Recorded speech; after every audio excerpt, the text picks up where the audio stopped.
नमस्कार दोस्तों, स्वागत है आपका आपके अपने YouTube channel exam Guru tips and tricks में। कल वीडियो नहीं आई थी, आप लोग भी परेशान हो जाते हो, मैसेज करने लगते हो सर वीडियो नहीं आई। तो अभी वीडियो आ रही है। तो कल मैंने गैप कर दिया था तो उसके लिए सॉरी।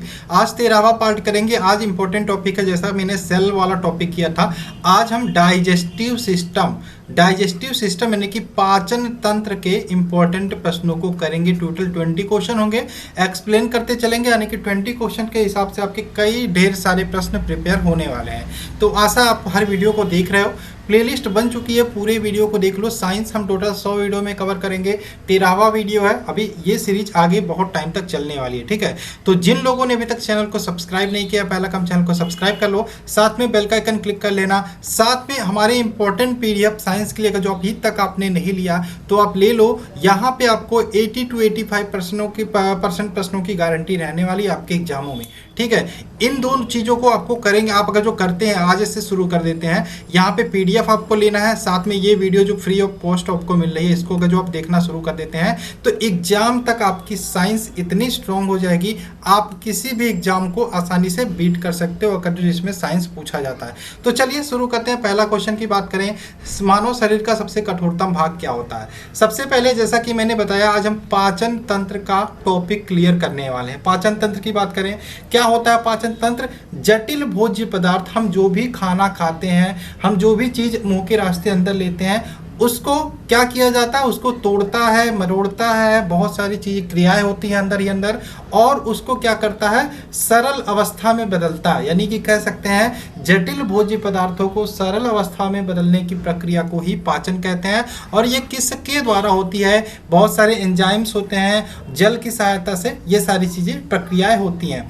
जिसमें हम बात करें हमारे शरीर में पाचन अंग की, तो एक आहार नाल में पाचन होता है, आहार नाल में होता है, और कुछ सहायक अंग भी होते हैं। अब सहायक अंग क्या होती हैं? इसमें लार ग्रंथियां भी आ जाती हैं, दांत भी आ जाते हैं, जिह्वा भी आ जाते हैं। हम जिह्वा को भी पढ़ेंगे, दांत को भी पढ़ेंगे। यकृत आ जाता है, ठीक है। उसके बाद अग्नाशय आ जाता है, ये भी हमारा सहायक अंग की कैटेगरी में आ जाता है। आहार नल में क्या क्या चीज़ें आती हैं? एक तो मुख गुहा होता है, मुख गुहा से हमारे शरीर में पाचन क्रिया की शुरुआत हो जाती है, ठीक है। टाइलिन नामक एंजाइम पाया जाता है, ये इंपॉर्टेंट है, पूछा जाता है बार बार। उसके बाद मुख से बाद भोजन ग्रास नली में आता है, हमारा जो गले से ग्रास नली लगी होती है, उसके बाद ग्रास नली की सहायता से ये कहाँ आता है? अमाशय में आता है। ये ग्रास नली भी यहाँ पे आहार नाल के अंतर्गत आ जाता है। अमाशय के बाद ये छोटी आंत में आता है, उसके बाद बड़ी आंत में आता है, ठीक है। उसके बाद बची हुई चीज़ें आपको पता है, सारी चीज़ें, ठीक है। तो यहाँ पे इतनी चीज़ें पढ़ेंगे। उसके बाद बात करें हम, यहाँ पे मुख गुहा से पाचन की शुरुआत होती है। मुख गुहा में दो प्रकार से पाचन होता है। एक तो रासायनिक पाचन, जिसमें हमारे लार मुख्य भूमिका निभाते हैं, एंजाइम और जल मुख्य भूमिका निभाते हैं। एंजाइम के रूप में क्या पाया जाता है? टाइलिन नामक एंजाइम पाया जाता है। मुख गुहा में हमारा एक यांत्रिक पाचन होता है, जिसमें दांत और जिह्वा हमारी मुख्य भूमिका निभाती हैं। ये सब तो हो गई जो बेसिक चीज़ें थी आपके पाचन तंत्र से क्या चीज़ें आपको पढ़नी होती है, वो मैंने आपको बताई। तो चलिए, इस क्वेश्चन का आंसर आशा आपने ढूंढ लिया होगा और मुझे कमेंट कर दिया होगा, ठीक है। आप लोग इतना बताते रहिए हर वीडियो में कितने क्वेश्चंस के आंसर आप लोगों ने सही किए। तो मानव शरीर की बात करें, सबसे कठोरतम भाग क्या होता है? तो ध्यान रखिएगा, दांत की बाहरी परत जो होती है उसको हम इनेमल बोलते हैं। सबसे बाहरी परत इनेमल बोलते हैं। यही दांत मानव शरीर के, पूरे मानव शरीर का सबसे कठोरतम भाग होता है। लेकिन आज के टाइम पे मानो मतलब किसी भी चीज़ को, यार लोहे को भी अगर जो रगड़ते रहो वो कट जाता है। तो आज के टाइम पे इनेमल को भी लोग काट ही देते हैं, रगड़ रगड़ के, ब्रश से, कहीं कुछ और से, ठीक है। बहुत सारी चीज़ें निकल के आती हैं। यही सबसे ऊपरी परत होता है और ये सबसे कठोर होता है। देखो, मानव शरीर के दांतों की बात करें, कुछ इस प्रकार से संरचना होती है दांतों की। तो इस प्रकार से कुछ डिवाइडर होते हैं। सबसे ऊपरी परत इनेमल होता है, उसके बाद डेंटाइन होता है, उसके बाद एक आता है पल्प होता है, उसके बाद रूट कैनाल होता है, उसके बाद नर्वस ब्लड सेल होता है। यानी कि बात करें, आपका अगर जो ऊपर खुरदुरा दांत ये सब टूटता है तो उसमें दिक्कत नहीं होता, लेकिन रूट कैनाल या नर्वस ब्लड सेल्स में, यानी कि जब दांत उकड़ते हैं तो यहाँ पे सेल्स में दिक्कत होता है, यानी कि यहाँ नसें भी होती हैं दांत में अंदर सबसे नीचे, ठीक है। तब दिक्कत होता है, तब आपको दर्द का एहसास होता है, ठीक है। तो ये होती है। अब यहाँ पे मनुष्य के दांत की बात करें, 4 प्रकार के दांत पाए जाते हैं। एक तो आपको पता होगा, हिंदी में बात करें कृंतक होता है जिसे इंसीजर बोलते हैं। एक तो आपका रत्नक होता है जिसे कैनाइन बोलते हैं। एक तो आप अग्र चवड़लक होता है जिसे प्री मोलर बोलते हैं। एक तो चवड़लक होता है जिसे मोलर बोलते हैं। आगे क्वेश्चन आएगा तो इसके बारे में देखेंगे। अभी इतना जान लीजिए कि मानव शरीर का सबसे कठोरतम भाग क्या होता है, इनेमल होता है। ठीक, नेक्स्ट क्वेश्चन की बात करें, मनुष्य के में कितनी जोड़ी लार ग्रंथियां पाई जाती हैं। लार ग्रंथियां मैंने बताया, तो यहाँ पे ध्यान रखिएगा 3 जोड़ी लार ग्रंथियां पाई जाती हैं। मनुष्य में कितनी जोड़ी लार ग्रंथियां पाई जाती हैं, 3 जोड़ी। 3 जोड़ी में कौन कौन सी आती है इसको भी देख लेते हैं। सो सबसे पहले जो लार ग्रंथि आती है, जो जिससे सबसे बड़ी लार ग्रंथि, क्वेश्चन इस प्रकार से भी कई बार पूछा गया है, मानव शरीर की सबसे बड़ी लार ग्रंथि कौन सी होती है, तो पैरोटिड ग्लैंड, पैरोटिड ग्रंथि जो होती है वो सबसे बड़ी होती है। ये हो गया। दूसरे बात आपका हो गया सब मेडुलर ग्लैंड, सब मेडुलर ग्लैंड होता है, ये दूसरी ग्लैंड हो गई। तीसरी क्या होता है, सब लिगुअल, ये 3 ग्लैंड या 3 ग्रंथि पाई जाती हैं, जिसमें पैरोटिड ग्लैंड इसलिए इंपॉर्टेंट है क्योंकि ये सबसे बड़ी ग्रंथि है। और एक और चीज़ आता है, पैरोटिड ग्रंथि में ही हमारा एक रोग हो जाता है गलसूआ जिसको बोलते हैं। और गलसूआ पैरोटिड ग्लैंड में एक वायरस होता है पैरामिक्सो वायरस के कारण हमारा गलसूआ रोग होता है पैरोटिड ग्लैंड में। तो ये 3-4 क्वेश्चन आप ध्यान रखिएगा। नेक्स्ट क्वेश्चन की बात करें, मनुष्य के पाचन क्रिया की शुरुआत कहाँ से होती है। पहले क्वेश्चन में मैंने बताया कि मनुष्य के पाचन की सॉरी, यहाँ पे थोड़ा सा सही कर लीजिएगा, मैंने यहाँ पे जो लिखना चाहिए था आंसर नहीं लिखा, यहाँ पे एक और ऑप्शन ऐड करिएगा। ये सारे ऑप्शन गलत है इस मतलब प्रश्न के हिसाब से। तो यहाँ पे मैं इसका आंसर बता देता हूँ, मुख गुहा से मनुष्य के पाचन क्रिया की शुरुआत हो जाती है। और मुख गुहा में मैंने बताया 2 प्रकार से पाचन होता है, एक तो रासायनिक होता है, एक यांत्रिक होता है। रासायनिक में लार द्वारा पाचन होता है, जिसमें एंजाइम पाए जाते हैं और जल पाए जाते हैं। एंजाइम के रूप में टाइलिन एंजाइम होता है, और कौन सा एंजाइम होता है, लाइसोजाइम। टाइलिन क्या करता है, स्टार्च को माल्टोज में बदलता है। लाइसोजाइम क्या करता है, रोगाणुओं को मारने का काम करता है। यानी कि इस क्वेश्चन का राइट आंसर क्या होगा, मनुष्य के पाचन की शुरुआत कहाँ से होती है, मुख गुहा से होती है। ठीक, आगे चले क्वेश्चन नंबर 4 की बात करें, मनुष्य के पाचन की प्रक्रिया कहाँ पूर्ण हो जाती है। तो जब भी आपसे क्वेश्चन पूछा जाए मनुष्य के पाचन की प्रक्रिया कहाँ पूर्ण हो जाती है, तो आप ध्यान रखिएगा छोटी आंत में मनुष्य के पाचन की प्रक्रिया पूर्ण हो जाती है। ठीक है, छोटी आंत में। और यहाँ पे भोजन सर्वाधिक समय तक कहाँ रहता है, अगर जो आपसे ये क्वेश्चन पूछे कि मनुष्य के शरीर में भोजन सर्वाधिक समय तक कहाँ रहता है, तो ध्यान रखिएगा अमाशय में रहता है। अमाशय में भोजन की बात करें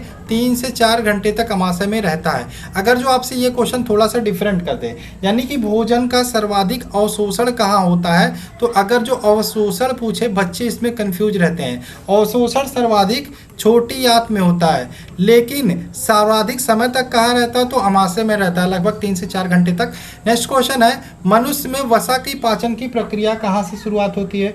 तो वसा के पाचन की प्रक्रिया की शुरुआत की बात जब भी बोले तो ध्यान रखिएगा अमाशय से शुरुआत होती है। अमाशय से वसा की पाचन की प्रक्रिया शुरुआत होती है, प्रोटीन के पाचन की प्रक्रिया शुरुआत होती है। लेकिन एक बात और आपको ध्यान रखना है, कार्बोहाइड्रेट का पाचन अमाशय में नहीं होता। ठीक, आगे चले, मनुष्य का दंत सूत्र क्या होता है। देखो, वयस्क मनुष्य की बात करें, वयस्क मनुष्य का दंत सूत्र याद होता है, कैसे याद करना है, देखो क्या याद करना है, 2 1 2 3। अभी मैं बताता हूँ आपका। और बच्चों की बात करें, उनका जो दंत सूत्र क्या होता है आपका, 2 1 0 2। अब ये क्या होता है 2 1 2 3 2 1 0 2। तो आपको मैंने बताया दांतों के प्रकार, एक तो इंसीजर होता है, एक कैनाइन होता है, एक तो प्रीमोलर होता है, एक मोलर होता है। यानी कि ये हो गया रदनक, ये हो गया आपका ये कृंतक हो गया, ये रदनक हो गया, ये आपका अग्र चवर्लक हो गया, ये चवर्लक हो गया। अगर जो मैं बताऊं किस प्रकार से इसको देख सकते हैं, अगर जो ये बनाते हो, ये एक साइड के दांतों को लिया गया, यानी कि ऊपर के एक साइड के दांतों को, यानी कि 2 1 2 3 इस प्रकार से हो गया।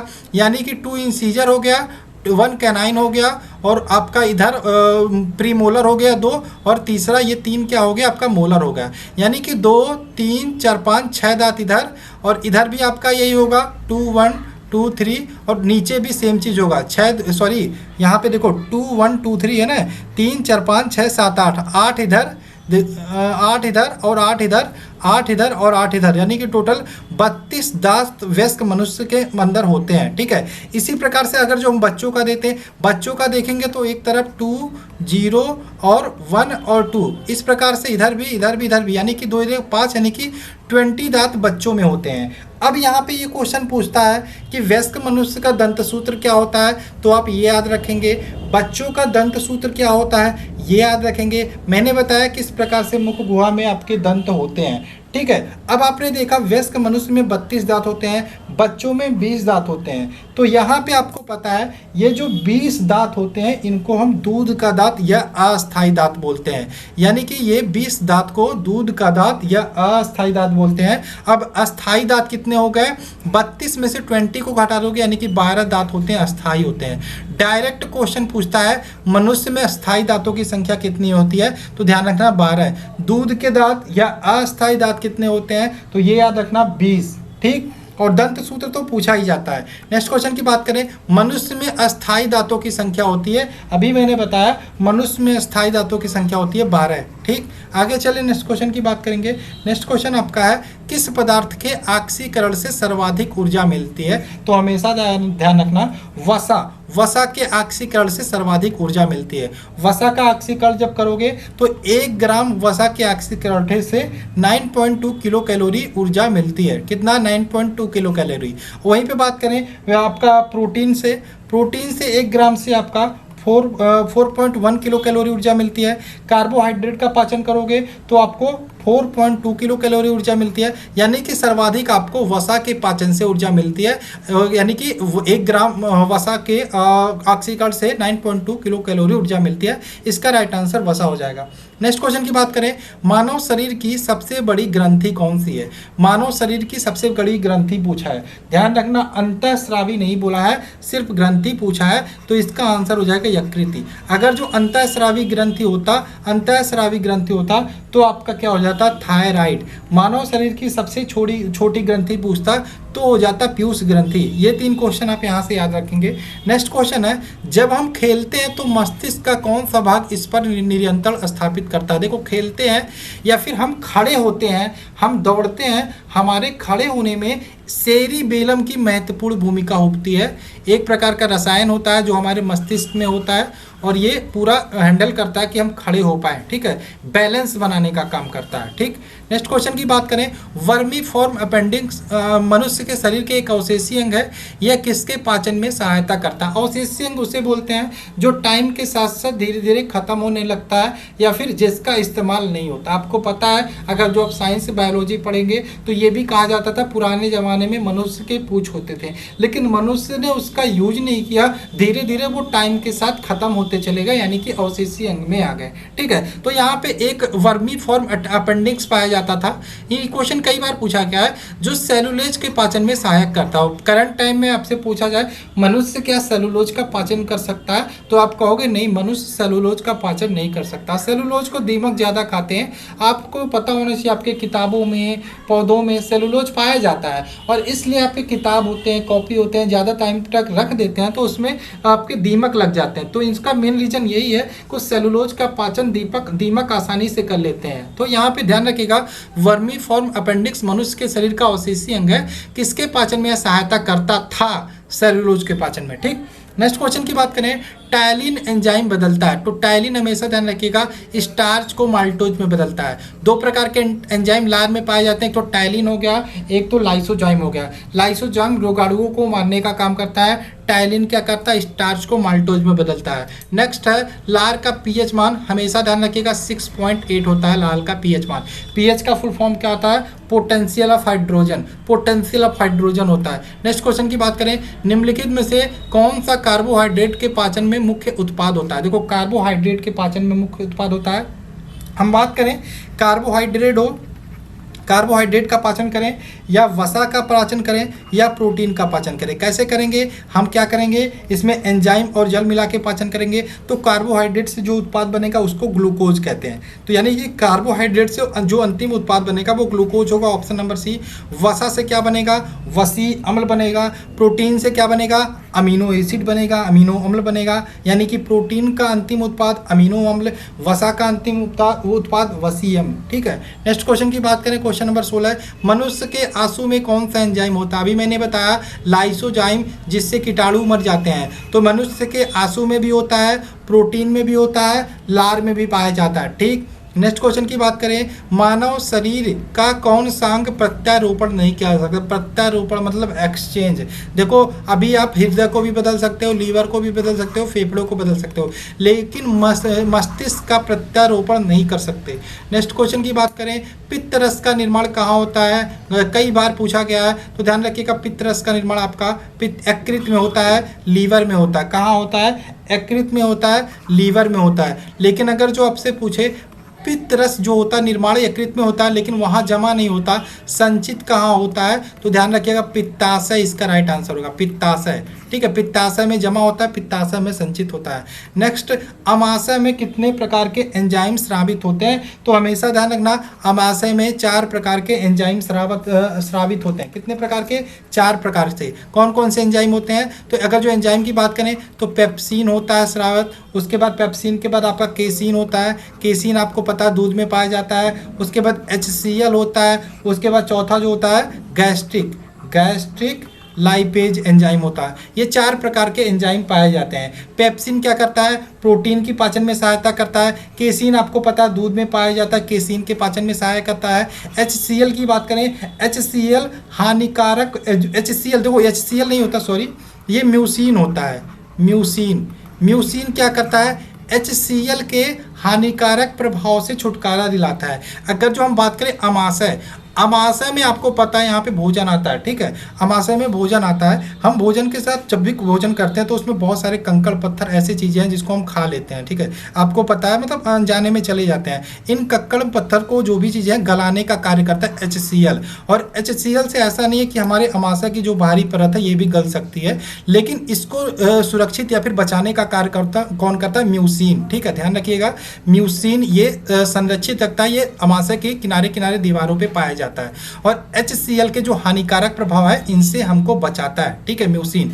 तो अमाशय में 4 प्रकार के एंजाइम होते हैं, पेप्सिन, केसिन, म्यूसिन और गैस्ट्रिक लाइपेज। ठीक है, आगे चले, नेक्स्ट क्वेश्चन की बात करें। आगे जब हम ये पढ़ेंगे टॉपिक अच्छे से, ठीक है, पाचन क्रिया वाला, तो हम अच्छे से इन सारी चीज़ों को देखेंगे, अच्छे से एक्सप्लेन करेंगे। अभी देखिए नेक्स्ट है, कंडरा किसको जोड़ती है? 2 चीज़ें होती है कंडरा। देखो कंडरा थोड़ा सा नाम अलग रख रहा होगा, कंडरा को हम टेंडन बोलते हैं, अंग्रेजी में टेंडन बोलते हैं। 2 चीज़ें आपको ध्यान रखना, एक तो कंडरा हो गया, एक लिगामेंट हो गया, जिसको हम हिंदी में स्नायु बोलते हैं। कंडरा क्या करता है? ये जो कंडरा करता है, या फिर कह सकते हैं हम टेंडन क्या करता है? हड्डी को पेशी से जोड़ता है। और लिगामेंट या स्नायु की बात करें, हड्डी को हड्डी से जोड़ता है। तो इसका आंसर की बात करें, हड्डी को पेशी से जोड़ता है, ऑप्शन नंबर सी। तो आशा है आपको सारे क्वेश्चन समझ में आए होंगे, अच्छे लगे होंगे। कमेंट करके जरूर बताना आपको कितने क्वेश्चन इसमें पहले से आते थे, ये भी कमेंट करके बताना। चलिए मिलते हैं नेक्स्ट वीडियो में। जय हिंद दोस्तों, जय भारत।